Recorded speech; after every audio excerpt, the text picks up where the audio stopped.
اللهم صل على سيدنا ومولانا محمد وعلى آل سيدنا ومولانا محمد وبارك وسلم وصلوا عليه الصلاة والسلام عليك يا سيدي يا رسول الله وعلى آلك وأصحابك يا سيدي يا حبيب الله الصلاة والسلام عليك يا رحمة للعالمين وعلى آلك وأصحابك يا شفيع المذنبين الصلاة والسلام عليك يا جد الحسن والحسين وعلى آلك وأصحابك يا جد الثقلين.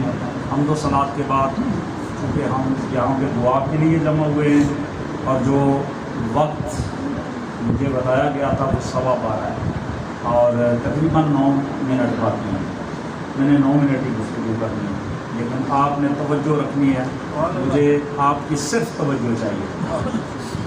اللہ رب العالمین نے انسان کے اندر 2 قسم کے جذبات رکھے ہیں. ایک جذبے کو محبت کا کہا جاتا ہے اور دوسرے جذبے کو نفرت کہا جاتا ہے. ایک جذبے کا نام محبت ہے اور دوسرے جذبے کا نام نفرت اور عداوت ہے. اور پوری دنیا کا نظام اسی پہ چل رہا ہے. کائنات کا نظام انہی 2 جذبوں پہ چل رہا ہے. اب آپ سوچ میں نہ پڑ جائیے گا. کوئی زیادہ آپ کو میں لمبی چوڑی گفتگو نہیں سناؤں گا، بالکل مختصراً. جب سوچوں کے دائرے کو حضور کی محبت کے تابع کر دیا جائے تو بندہ فرشتوں سے اعلیٰ بن جاتا ہے. اور جب یہ جذبہ نفرت اور عداوت کی طرف چلا جائے، حضور رحمت عالم کے قدموں سے کٹ جائے تو انسان ابو جہل سے بھی بدتر ہو جاتا ہے. بلکہ قرآن کہتا ہے اولئک کالانعام بل ہم اضل، بلکہ وہ جانوروں سے بھی بدتر اور گے گزرے ہیں. گرامی القدر حضرات، محبت ایسا جذبہ ہے. آپ دیکھتے ہیں ماں کو بیٹے سے محبت، باپ کو اولاد سے محبت، اولاد کو ماں باپ سے محبت، بھائی کو بھائی سے محبت، بہن کو بھائی سے محبت، بھائی کو بہن سے محبت. اسی طرح اعلیٰ حاصل قیاس محبت کا یہ دائرہ بڑھتا ہے اور کبھی کبھی یہ دائرہ اتنا بلند ہو جاتا ہے کہ بندے کو اپنے رسول سے محبت ہو جائے، وہ بندہ صدیق اکبر کے مقام پہ پہنچ جاتا ہے. بعد الانبیاء سب مخلوق سے افضل تر ہو جاتا ہے. اور جب یہی جذبہ نفرت کی طرف چلا جائے تو پھر قارون شداد اور حمام بنا دیتا ہے. گرامی القدر حضرات توجہ رکھیے گا. یہ محبت بھی کیسی چیز ہے. یہ محبت وہ عظیم شے ہے جو نگاہ کے اندر، دل کے اندر یہ جذبہ پیدا ہو جائے، نگاہ کے اندر محبت کا اثر آ جائے، دماغ کے اندر محبت اپنا ڈیرا ڈال لے تو پھر کائنات کے اندر تبدیلیاں آنا شروع ہو جاتی ہیں، انقلاب آنے شروع ہو جاتے ہیں.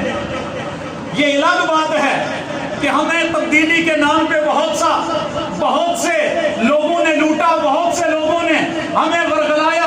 کبھی کسی نے کسی انداز سے تبدیلی کا نعرہ دیا، کسی نے کسی انداز سے تبدیلی کا نعرہ دیا، کسی نے کسی انداز سے تبدیلی کا نعرہ دیا.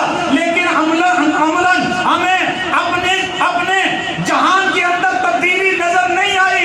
اگر مکے کی سرزمین پہ نظر دوڑاؤ، پھر مدینے کی سرزمین پہ نظر ڈالو، ایک انقلاب افریز شخصیت، ایک انقلاب افریز انسان جو دنیا میں قدم رنجا فرماتا ہے تو ہر طرف نفرتوں کے بیج بوئے ہوتے ہیں.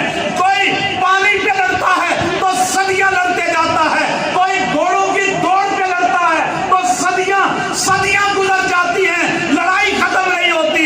مگر اس انقلاب افری شخصیت نے جب تبدیلی کا نعرہ دیا تو ایک نگاہ نے یہ کام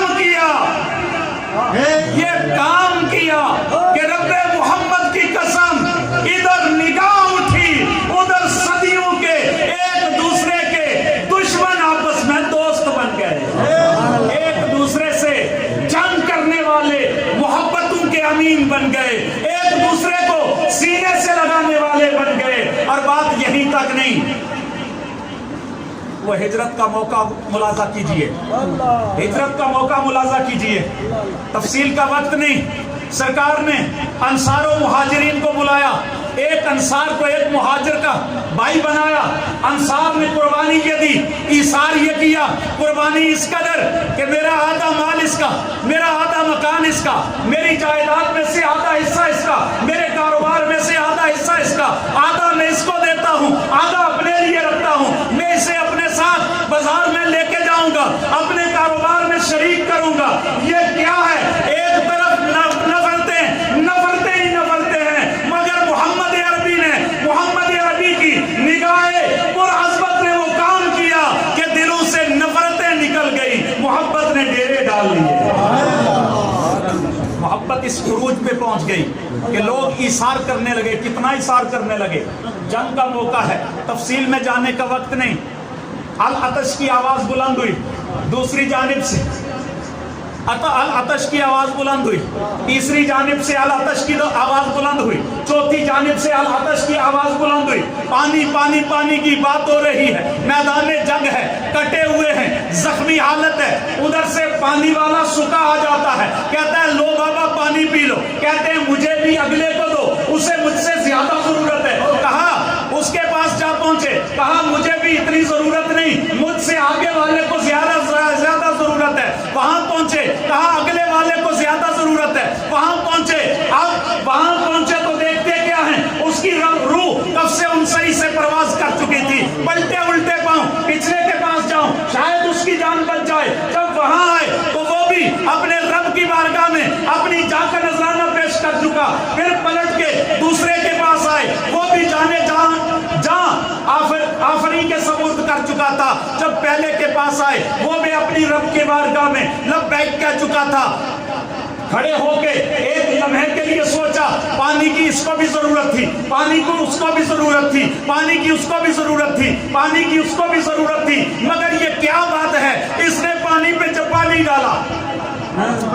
میرا وہ مقام آ گیا جو میں بتانا چاہتا ہوں، جو آپ کے ذہن تک پہنچانا چاہتا ہوں۔ میرے بھائی کنویں پہ قبضہ کر کے بیٹھ جاتے ہو، نلکے پہ قبضہ کر کے بیٹھ جاتے ہو، بور پہ قبضہ کر کے بیٹھ جاتے ہو۔ میرا پانی ہے، وہ مجھ سے ناراض ہے، نہیں لے سکتا۔ میرا پانی ہے، وہ نہیں لے سکتا۔ یہ میری جائیداد ہے، اس میں اس کی بکریاں نہیں آ سکتی، اس کے جانور نہیں آ سکتے۔ یہ میرا ہے، یہ میرا ہے۔ میرے بھائی میرے تیرے سے نکل، قبر کی وہی 2 گز زمین ہے۔ امیر ہے تب بھی وہی ہے، غریب ہے تب بھی وہی ہے، عالم ہے تب بھی وہی ہے، حاجی ہے تب بھی وہی ہے، نمازی ہے تب بھی وہی ہے، عمل والا ہے تب بھی وہی ہے، بے عمل ہے تب بھی وہی ہے۔ میرے آقا کے غلام پلٹ کے آ، اپنے دل سے نفرتوں کو نکال، محبتوں کو یہاں جاگزین کر، محبتیں تیرے سینے کا زیور بن جائیں گی۔ رب محمد کی قسم، عرش سے تیرے لیے سلام کے پروانے آئیں گے۔ عرش والا رب خوش ہو جائے گا، عرش والا مہربان ہو جائے گا۔ سید عالم فرماتے ہیں نا، ارحم من فی الارض یرحمک من فی السماء، اور زمین والوں پہ رحم تو کیا کر، آسمان والا تجھ پہ مہربان ہو جائے گا۔ ادھر تو رحم کر، ادھر وہ تجھ پہ رحم کرے گا۔ اگر چاہتا ہے میری بگڑی سنور جائے، میری بگڑی بن جائے، تو پھر مخلوق خدا کے ساتھ محبت والا جذبہ قائم کر لے۔ گرامی القدر حضرات، دور نہ نکل جاؤ، میں بات کو سمیٹوں گا، اپنے وقت میں سمیٹوں گا۔ عرض یہ کر رہا تھا، یہ کیا تھا؟ اگلے نے پانی اگلے کو دے دیا، اس نے اگلے کو دے دیا، اس نے اگلے کو دے دیا۔ کیا تھا یہ؟ جی یہی وہ محبت تھی جو ایک مسلمان کے سینے میں دوسرے مسلمان کے لیے ہوتی ہے۔ میرے آقا نے فرمایا نا، المسلم کالجسد الواحد، مسلمان ایک جسم واحد کی طرح ہوتا ہے۔ اگر اس کی آنکھ درد کی شدت سے ٹپک رہی ہو تو اس کا پورا جسم بے چین ہوتا ہے، مگر اس کے پاؤں کی انگلی اگر تڑپ جائے، اس کی انگلی کے اندر تکلیف اور درد آ جائے تو اس کی آنکھ بھی اس پہ آنسو بہانا شروع کر دیتی ہے۔ جسم واحد ہے، پورے جسم کے اندر جہاں بھی تکلیف پہنچے گی پورا جسم بے قرار ہوگا۔ میرے مسلمان بھائی، اپنے دل کے اندر وہ جذبہ پیدا کر کہ تجھے اگر تکلیف پہنچے، تیرے مسلمان بھائی کو تیری تکلیف ہو، اور اگر تیرے مسلمان بھائی کو کوئی تکلیف ہو تو اس کا درد اخوت اس کو کہتے ہیں، اخوت اس کو کہتے ہیں، چبھے کانٹا جو قابل میں تو دلی کا ہر پیر و جواں بے تاب ہو جائے۔ میرے خیال میں میرا وقت ہو چکا ہے، اللہ تعالیٰ کی بارگاہ میں